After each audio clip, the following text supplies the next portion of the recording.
بسم اللہ الرحمن الرحیم، السلام علیکم۔ پروگرام ہرفراز کے میزبان سلمان حیدر آپ کے سامنے ہے اور آپ کے میرے جی ہاں سب کے محبوب اور یہ مقبول جان صاحب اس وقت ہمارے اسٹوڈیو کے اندر موجود ہیں۔ آج کے 3 ٹاپک ہیں۔ ایک تو عالمی میڈیا کو جس طرح بھارت دھوکہ دے رہا ہے، نہ صرف عالمی میڈیا کے ذریعے دھوکہ دے رہا ہے، یورپی یونین کو دھوکہ دے رہا ہے، اقوام متحدہ کو دھوکہ دے رہا ہے، اور یہ بات بالآخر 15 سال سے راز تھی اور اس باری راز افشا ہوا ہے، اور یہ پاکستان سے نہیں ہوا، کسی ایشین کنٹری سے نہیں ہوا، بلکہ یورپی یونین کی آرگنائزیشن کی جانب سے ہوا۔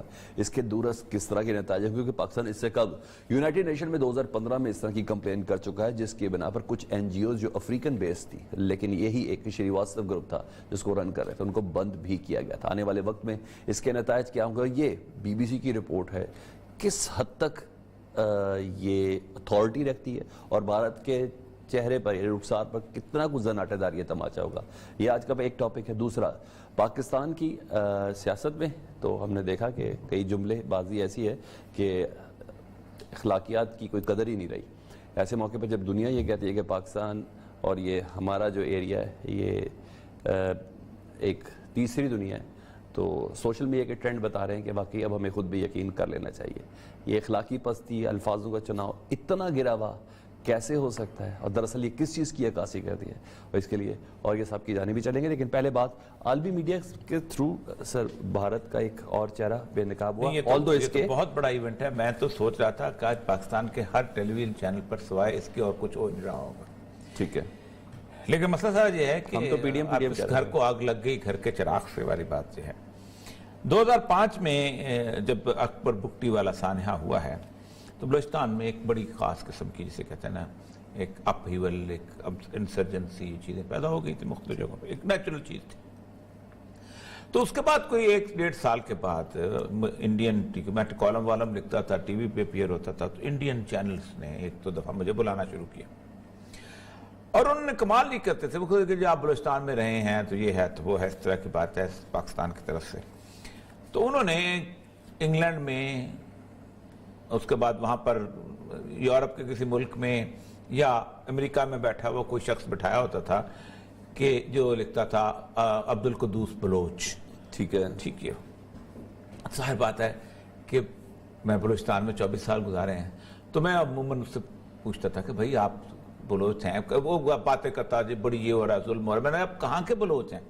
وہ اگر کہتا تھا مستونگ کا، تو میں کہتا تھا مستونگ میں کس جگہ پہ ہیں، تو اس کو نہیں پتا ہوتا تھا کہ وہ کس جگہ پہ ہیں۔ اوکے، یا اگر میں پوچھتا تھا کہ تم وہ کہتا تھا میں خاران کا ہوں، تو میں کہتا تھا خاران سے اوران والے راستے پہ رہتے ہیں یا فلاں، تو اس کو نہیں پتا ہوتا تھا۔ تو وہ کوئی 7-8 دفعہ مجھے بلایا، اس کے بعد مجھے بلانا بند کر، یعنی اس خبر کا احاطہ ہے آپ کو بہت پہلے سے؟ جی بہت اچھا۔ اس کے بعد میں نے مستقل لکھنا شروع کیا کہ انڈیا جو ہے پوری دنیا کے اندر فیک قسم کی آئیڈینٹی کے ساتھ لوگوں کو اس طرح اس نے بنایا ہوا ہے، بلوچوں کو بنایا ہوا ہے، آزاد کشمیر کا کو بندہ بنایا ہوا ہے، کچھ اس طرح کے بنائے ہوئے ہیں، اور یہ پروپیگنڈا کر رہا ہے دنیا پوری کے سامنے۔ یہاں جب میں اپنے لوگوں کے سامنے، یہاں میری لڑائی ہوتی تھی، بڑے بڑے نام ہیں ہیومن رائٹ ایکٹیویزم کے، بڑے بڑے نام ہیں کالم نگاری کے، جو بڑے بڑے چاچے مامے بنے ہوئے ہیں بلوچستان کے، اگینسٹ آ کے کھڑے ہوتے تھے، تو ان کو میں کہتا تھا، کہتے عالمی میڈیا یہ کہہ رہا ہے، تم کیا بات کرتے ہو؟ اور وہ اس ملک میں رہتے تھے، ان کو پتا تھا کہ کیا ہو رہا ہے واقعی، ایکچوئل کیا چیز ہے۔ یہ وہ صحافی ہیں، یہ وہ کالم نگار ہیں، یہ وہ بڑے لوگ تھے کہ جو بنیادی طور پر جن کی پوری معلومات بلوچستان کے بارے میں یہ تھی کہ وہ پریس کلب میں 4 صحافیوں کے پاس بیٹھتے تھے، 2 ایک پاکستان دشمن قسم کے سیاستدانوں کے ساتھ گفتگو کرتے تھے، یا وہ کالی کافی یا براؤن پانی پینے والے کچھ دانشوروں کے درمیان بیٹھ کے وہ یہ گفتگو کرتے تھے، سگار پیا، یہ کیا، وہ کیا، اور انویسٹیگیشن نہیں، اور دل ان کا بیسیکلی اندر سے یہ کہتا جائے پاکستان ٹوٹ کیوں نہیں جاتا۔ یہ وہ لوگ ہیں جو انہوں نے زندگی میں ہوتا ہے پاکستان یا تو آئین بدلے، پاکستان کا اسلام کا ٹائٹل ختم ہو، یا یہ ملک چاہے، یہ اندر سے ان کی کوئی قریب ان کو 2 گھونٹ پلا دیے جائیں تو ان کے اندر نکل آتا ہے باہر۔ صحیح ہے۔ 15 سال سے یہ اتنی بڑی رپورٹ آئی ہے، اتنی بڑی رپورٹ آئی ہے کہ دنیا میں اب تک ریسنٹلی ہٹلر کے گوئبلز کے بعد یہ سب سے بڑی رپورٹ ہے۔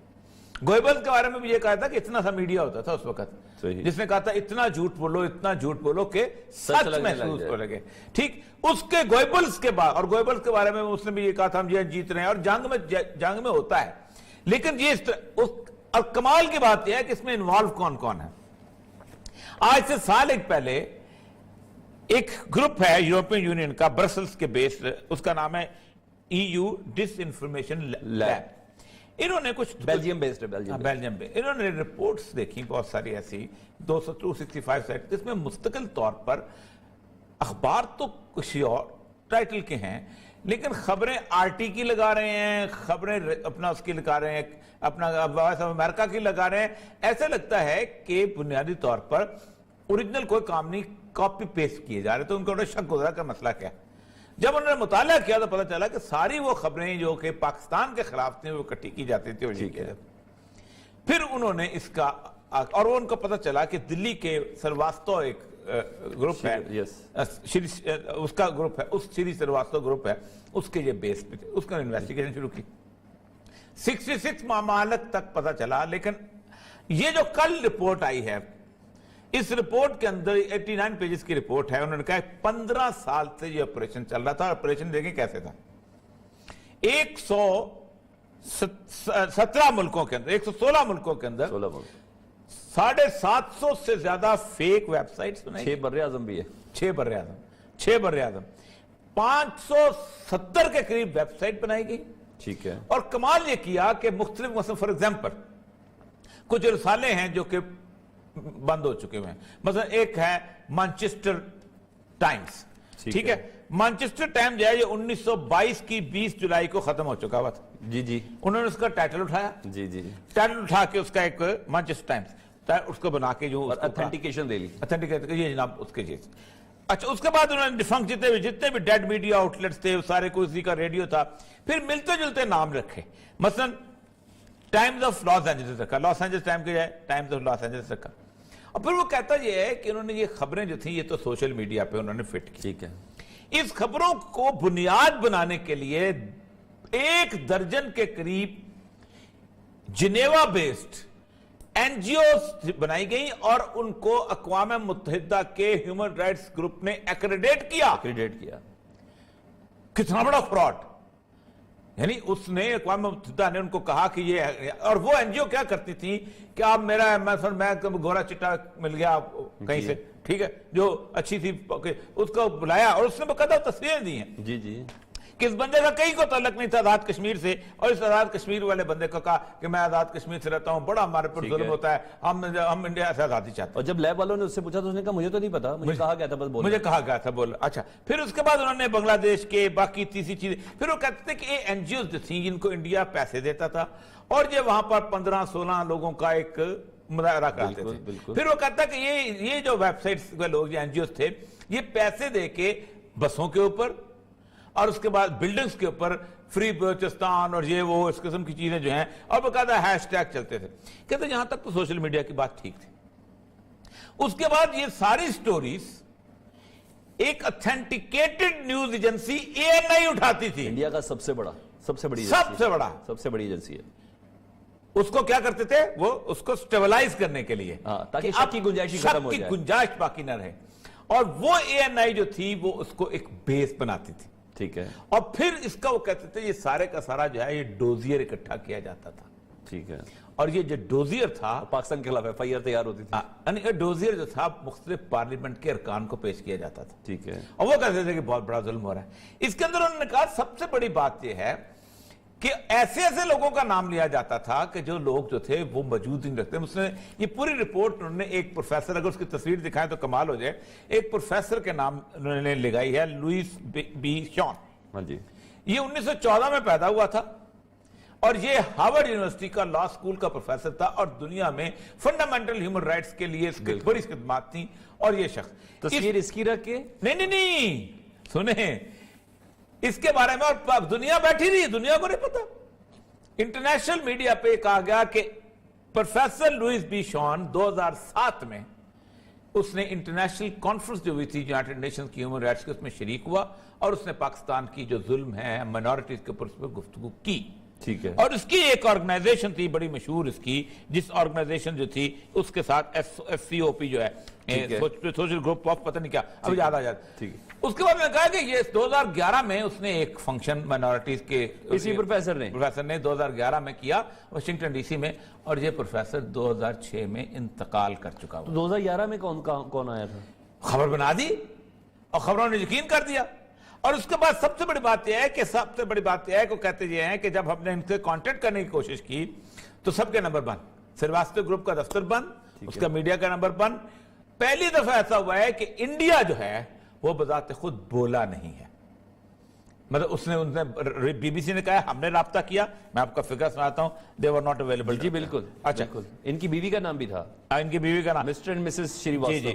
اچھا, اس کے بعد جو امپورٹنٹ ترین چیز ہے سریواستو گروپ جو ہے وہ کہتے ہیں کہ انہوں نے ایک ٹور سپانسر کیا جی, جس سے یہ سارے کا سارا معاملہ آگے نکلا ہے.